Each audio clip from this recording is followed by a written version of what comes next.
할렐루야. 요한계시록 5장을 강해합니다. 제가 5장 1절부터 14절까지 먼저 읽겠습니다.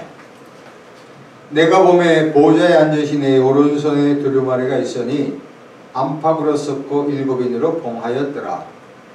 또 보매 힘있는 천사가 큰 음성으로 외치기를 누가 그 두루마기를 펴며 그 인을 떼기에 합당하냐 하나 하늘 위에나 땅 위에나 땅 아래에 능히 그 두루마기를 펴거나 보거나 할 자가 없더라. 그 두루마리를 펴거나 보거나 하기 합당한 자가 보이지 아니하기로 내가 크게 울었더니 장로지 한 사람이 내게 말하되 울지 말라. 유대 지파의 사자 다윗의 뿌리가 계시니 그 두루마리와 그 일곱인을 떼시기에 하더라. 내가 또 보니 보좌와 내 생물과 장로들 사이에 한 어린 양이 서 있는데 일찍이 죽임을 당한 것 같더라. 그에게 일곱 뿔과 일곱 눈이 있으니 이 눈들은 온 땅에 보내심을 받은 하나님의 일곱 영이더라. 그 어린 양이 나와서 보좌에 앉으시니 오른손에서 두루마리를 취하시니라. 그 두루마리를 취하심에 내 생물과 24장로들이 그 어린 양 앞에 엎드려 각각 검은고와 향이 가득한 건대접을 가졌으니 이 향은 성도의 기도들이라. 그들이 새 노래를 불러 이르되 두루마리를 가지시고 그 임봉을 떼기에 합당하시도다. 일찍이 죽임을 당하사 각 족속과 방언과 백성과 나라 가운데에서 사람들을 피로 사서 하나님께 드리시고 그들로 우리 하나님 앞에서 나라와 제사장을 삼으셨으니 그들이 땅에서 왕 노릇 하리로다 하더라. 내가 또 보고 들음에 보좌와 생물들과 장로들을 둘러선 많은 천사의 음성이 있으니 그 수가 만만이요 천천이라. 큰 음성을 이르되 죽임을 당하신 어린 양은 능력과 부와 지혜와 힘과 존귀와 영광과 찬송을 받으시기 합당하도다 하더라. 내가 또 들으니 하늘 위에와 땅 위에와 땅 아래와 바다 위에와 또 그 가운데 모든 피조물이 이르되 보좌에 앉으신 이와 어린 양에게 찬송과 존귀와 영광과 권능을 세세토록 돌릴지어다니 내 생물이 이르되 아멘 하고 장로들은 엎드려 경배하더라. 아멘. 이 요한계시록은 종교개혁을 이끌었던 마르틴 루터, 독일 사람입니다. 프랑스 사람인 켈빈, 요한 켈빈조차도 계시록을 강의하지 않았습니다. 여러 가지 이유가 있습니다. 계시록은 매우 난해하기 때문에 언급하지 않은 것도 있고, 종교개혁 마틴 루터는 시간이 부족하기 때문에 그런 것 같습니다. 또 이단들이 요한계시록을 자의적으로 프루프 텍스트라고 그러는데 자기 임의를 하기 때문에 상당히 문제가 많이 있습니다. 그래서 저는 성경적이며 건전하게, 때로는 리터럴 문자적으로, 때로는 심볼리즘 상징적으로 하기 때문에 제가 부족하지만 강의를 계속 시청해 주시면 너무너무 감사하겠습니다. 불초소생이 요한계시록 강의하는 것은 매우 저에게서 감격적입니다. 자, 요한계시록 4장은 지난주에 강의한 하나님의 보좌, 이 하나님이 어떠신 분인가에 대해서 경배하는 걸 이야기합니다. 그런데 요한계시록 5장, 이게 5장입니다. 요한계시록 5장은 예수 그리스도에게 초점이 맞춰 있습니다. 물론 여기 보면은 성령님에 대한 언급도 하나 있고 마지막 절에는 하나님이 있지만 하여간 삼위일체에서 그분들을 무시한 게 아니라 잠깐 두고 포커스, 초점이 예수 그리스도. 먼저 문단을 구분하면 1절부터 7절까지는 봉해진 두루마리. 이 두루마리라는 것은 이제 묶어서 이렇게 봉해진 것. 요새 말하면 이제 성경일 수도 있죠. 두루마리. 1절부터 7절까지. 그리고 8절부터 14절까지는 그리스도 예수님께 경배하는 모습입니다. 자, 첫 번째 1절 보면은 내가 보매 보좌에 앉으시니, 내가 누굽니까? 요한입니다. 요한, 사도 요한이 예수님이 12제자 중에서 가장 오래 밤모섬에서 유배를 당하고 하나님의 계시를 받아서 계시록을 쓴 장본인이죠. 에베소 교회에서 내가 보매 보좌에 앉으신 이건 하나님이에요. 오른손에 두루마기가 있으니 등등 나옵니다. 자, 그러면 보좌에 있는 하나님이시고 두루마리는 영어로 스코를 헬라말로는 비빌리온 해서 이 나일강 파피루스의 잎 또는 동물의 가죽으로 만든 거예요. 에스겔서 2장 9절 10절은 참조문이 되겠습니다. 이 두루마기. 자, 그런데 중요한 것이 뭐냐면 하나님께서 이제 손을 딱 그 두루마리의 종이를 딱 잡고 계십니다. 내용을. 자, 그런데 이 내용이 무엇이냐에 따라서 학자들에 따라서 어떤 사람은 6가지로 볼 수 있는데 제가 대표적으로 한 3가지만 얘기하면 첫 번째는 하나님의 구속계획, 창세기부터 요한계시록까지 나온 전체 인류 역사 가운데 하나님의 구속계획이라는 사람이 있고, 두 번째는 이제 곧 있을 6장부터 다음 주부터는 이제 심판이 들어갑니다. 심판에 대한 6장 이후에 하나님의 심판에 대한 계획이라는 말씀도 있고, 세 번째는 계시록 5장부터 8장까지 다시 말하면 인봉한 인심판이라고 봅니다. 그래서 저는 세 번째 요한계시록 5장에서 8장입니다. 자, 그런데 우리 평신도의 입장에서는 뭐 이것이 어떤 관계없어요. 근데 목회자는 이런 사실을 알고 강의할 때는 이런 이야기를 하지만 설교할 때는 이렇다 저렇다 할 필요 없고 그 중에서 하나를 뽑아서 하면 됩니다. 그래서 저는 세 번째 안을 선택합니다. 자, 그래서 인심판이 7인심판이라고 저는 확신합니다. 또 나중에 제가 요한계시록을 더 깊이 연구하면 또 바뀔 수가 있습니다. 그러나 지금까지는 이 안을 지지합니다. 이게 학자의 입장입니다. 자, 두 번째 2절부터 4절 보면은 또 보면 힘있는 천사가 큰 음성으로 외치기를 누가 그 두루마기를 펴 인을 떼기 합당하냐? 그런데 인을 열 자가 없다는 거예요. 7인을 하나님이 갖고 계시는데 그것을 열 사람이 없다는 거예요. 자, 그런데 왜 사도 요한이 통곡했는가? 훌쩍훌쩍거려. 영어로 보면 훌쩍훌쩍거리는가? 여러 가지 설이 있지만 하나님의 원대한 계획의 불성취됨에 대한 두려움이요. 학자 중에 카이드의 안을 전 따릅니다. 하나님 계획의 불성취가 두려움. 왜냐하면 이걸 알아야 되거든. 그래야지 빨리 많은 사람들이 예수를 믿어야 할 것인데 심판이 얼마나 무서운 걸 깨닫기 위해서 요한이 울었다니까요. 저는 이 말씀을 몇 주 전부터 계속 준비하면서 야, 목회자들이 성경을 강의하면서 설교하면서 이런 마음을 갖고 있는가?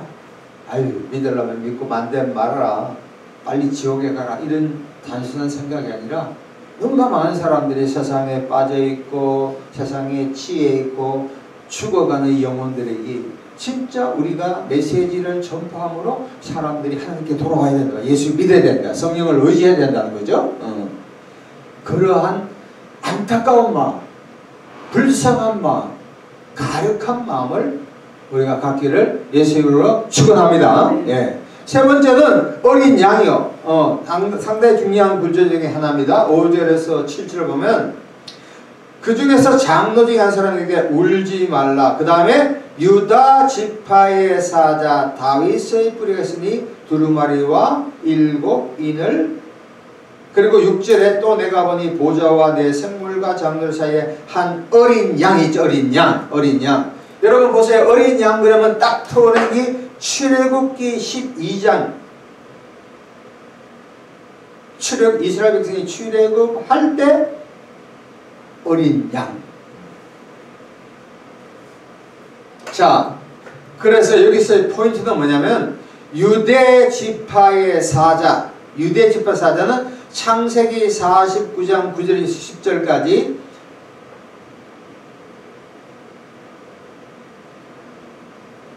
말씀이 나오고 또 다윗의 뿌리 이사야 11장 1절에서 5절 또는 계시록 22장 16절에 다윗의 뿌리가 납니다. 그러니까 우리가 성경을 볼 때 그 한 구절만 보지 말고 여기 이 요한계시록에 나온 구절이 성경에 구약에 나온 구절, 신약에 나온 구절을 각자 이렇게 엮어서 봐야 돼요. 왜냐하면 성경은 전부 다 날줄 시질이 정확하게 깔려 있어요. 신약을 통해서 구약을 바라봐야 되고 구약을 통해서 신약을 바라볼 수 있어야 돼요. 안 그러면 오도 잘못 독해하거나 이단에 빠진 거예요. 이단은 문맥도 없고 자기들이 필요한 걸 마구잡이로 해석해요. 자, 그래서 이 어린 양이라는 것이 유대 지파의 사자 다윗의 뿌리, 구약적인 배경을 철저히 갖고 있죠. 일곱 뿔은 힘이고 일곱 눈은 성령이라고 봅니다. 그래서 여기서 가장 중요한 것은 인류의 죄를 위해 죽으신 그리스도만이 두루마리를 열 수 있는 거예요. 왜? 예수님께서 인류의 죄를 위해서 십자가에 못 박혀 돌아가셨기 때문에 그럴 리가 있는 줄로 믿습니다. 그래서 우리가 예수 얘기한 거예요. 교회 와서 무조건 예수는 복 받기 위한 것도 아니에요. 물론 그것도 부분적이죠.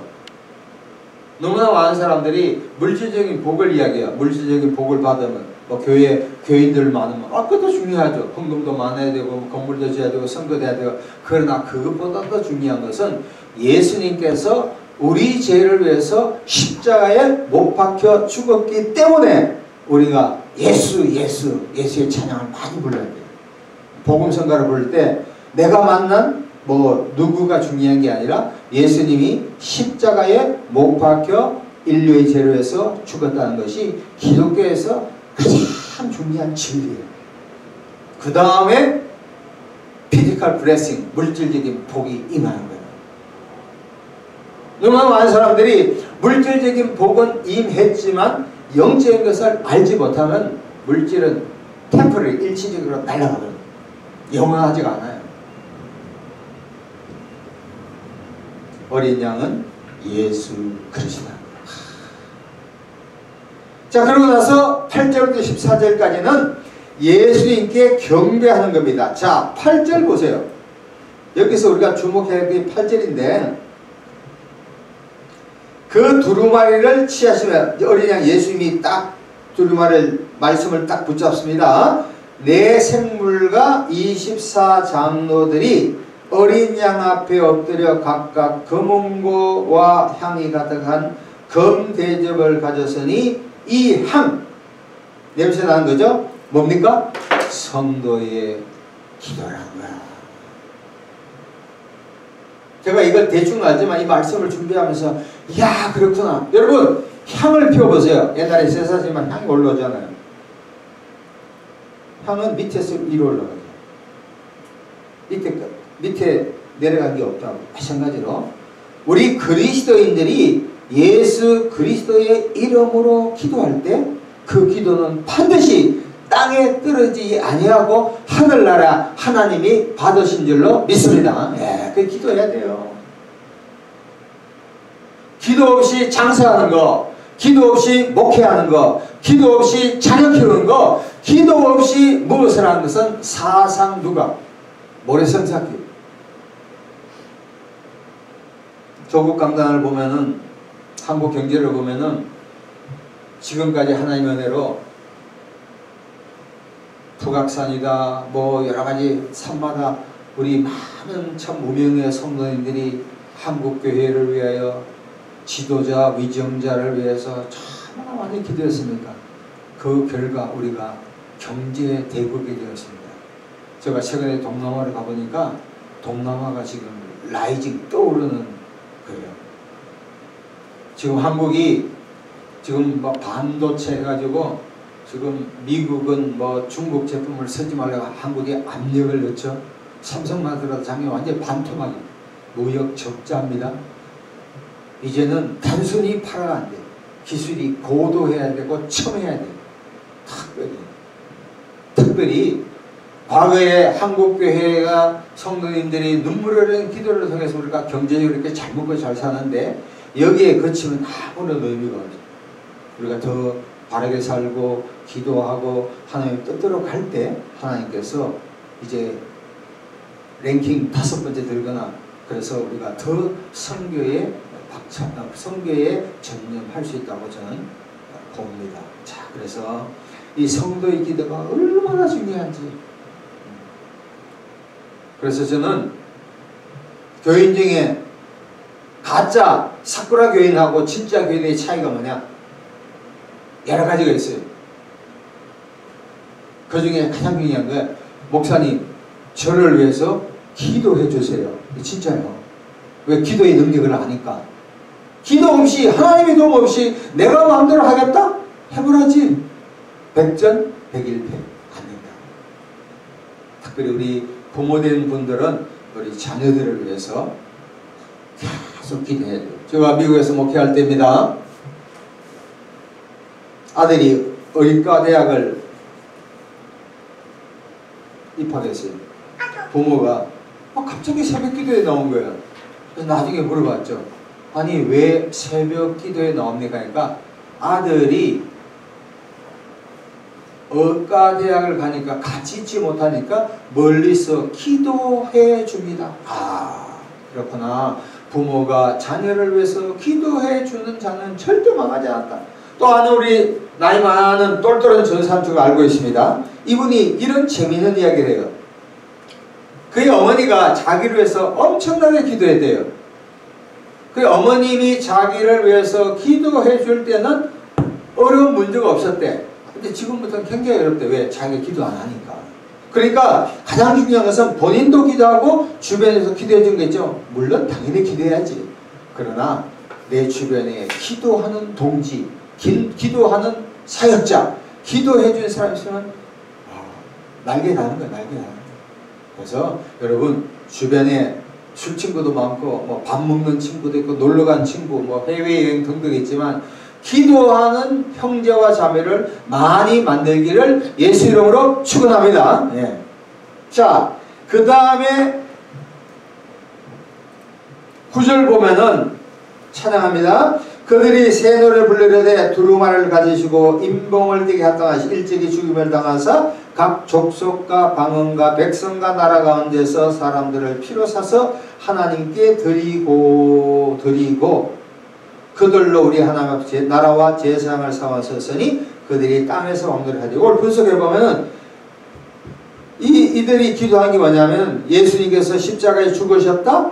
또 종족을 위해 속량, 여기 속량은 뭔가 몸값을 받고 죄인을 풀어주는 거예요. 영어로 하면 랜섬, 헬라어 말하면 아골라조라 그럽니다. 세 번째 나라와 제사장, 마지막 왕노를 했다는 거예요. 그러니까 우리가 찬양을 할 때나 기도할 때나 물론 방언으로 기도할 때도 있지만 우리가 기도의 내용을 분명하게 잡고 기도해야 돼요.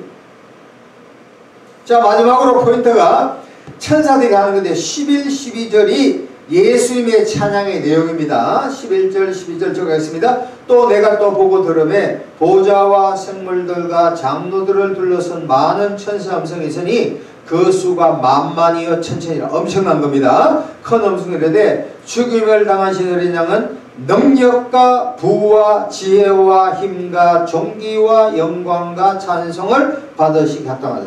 무려 7가지요. 자, 보세요. 요한계시록에 7 완전수요, 완전수. 그래서 미국 사람들이 럭키 7, 7자를 땡겨요. 우리나라는 무슨 자를 좋아해요? 3자, 38인 받았어요.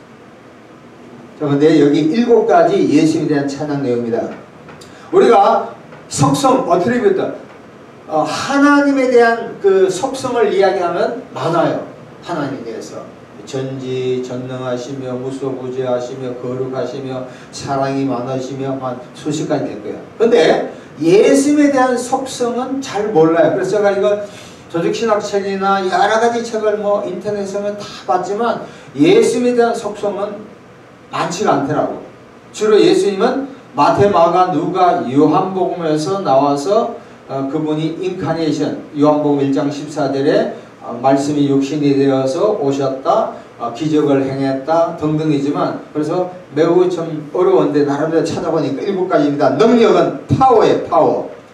의미는 전능한 힘. 관련 구절은 누가복음, 고린도서 보시면 되고, 부, 웰스, 풍성한 소유. 지혜, 신적인 지식, 힘, 스트렝스, 사탄과 죽음을 지배했다. 최근에 저희 사역에도 가만보면 마귀가 주일날 아침에나 꿈을 통해서 역사가 일어나요. 여러분 보세요. 굉장히 이게 시크릿한 건데, 마귀가 역사한 게 좋은 거예요, 나쁜 거예요? 좋은 거예요, 나쁜 거예요? 난 좋은 거라고 생각해요. 왜? 제가 부족하지만 하나님 말씀을 나름대로 전하려니까 마귀가 속상해요. 방해하는 거야. 엮인다니까요. 이제 그 상당한 이제 고수가 되면 마귀가 저를 침범하지 않겠지만 마귀의 역사는 여러 가지로 이걸 안다고 해요. 감을 잡아. 여러분, 이 동영상을 듣는 사람이 여러분의 사역 가운데 사업, 부부간의 관계, 자녀들, 기타 등등 목회에서 마귀가 역사한 것은 그거 좋은 징조입니다. 왜? 될 일이니까 마귀가 방해하는 거예요. 거기서 물러나지 말고 누구 이름으로? 예수의 피로 외칠 때 마귀는 물러갑니다. 물러가는 거예요. 힘, 그 다음에 존귀, 안어, 존경을 받는 거예요.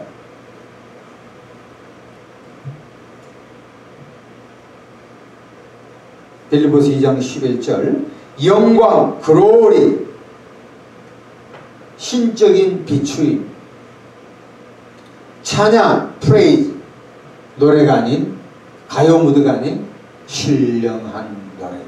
찬양 많이 하는 것도 굉장히. 자, 다시 한번 7가지를 봅니다.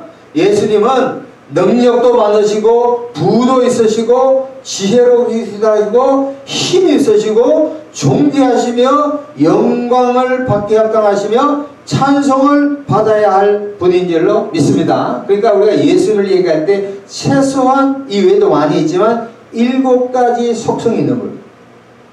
그렇죠? 이 7가지를 붙잡고 주장하는 겁니다. 자, 마지막에 모든 피조물, 사람, 천사, 동물과 식물이시는 모든 피조물은 예수님께 경배된다. 자, 5장 전체를 한 문장으로 어떻게 만드냐?